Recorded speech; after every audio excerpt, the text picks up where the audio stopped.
Yanga imeweka wazi haijawahi kumsimamisha wala kumwandikia barua ya kumtuhumu beki wake wa kulia Israel Mwenda kama ambavyo imekuwa ikielezwa kwenye taarifa mbalimbali mtandaoni. Mwenda hayupo kwenye kikosi cha Yanga kabla msimu uliopita kumalizika, huku kuendelea kutoonekana kwake tangu kuanza kwa msimu huu 2026-27 ikizua taharuki na kila mmoja akihitaji kufahamu alipo beki huyo aliyewahi kuitumikia pia Simba Sports Club.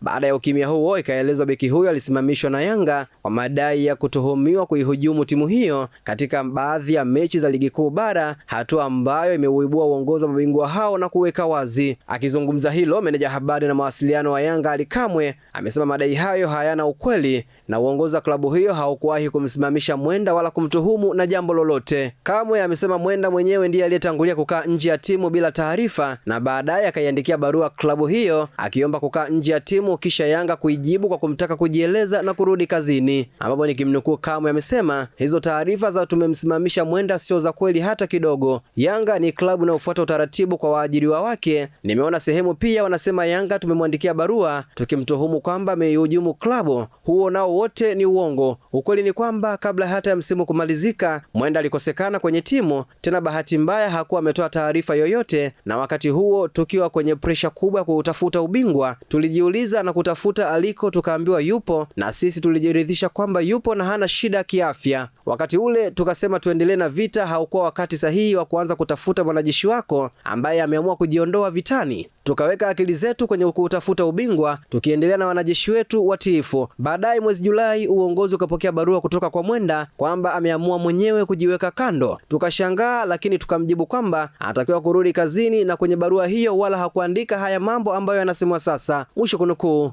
Ingawa Kamwe hakutaka kuweka wazi juu ya barua hiyo, lakini moja chombo cha habari kimejiridhisha baada ya kuinasa barua hiyo iliyoandikwa Julai 3, 2026 kwenda kwa uongozi wa Yanga, ambapo beki huyo aliweka wazi uamuzi wake wa kujiweka pembeni na timu hiyo. Katika barua hiyo imeeleza kwamba beki huyo ameamua kujiweka kando kutokana na kujitathmini kwa kina katika kipindi muhimu ambacho timu hiyo ilikuwa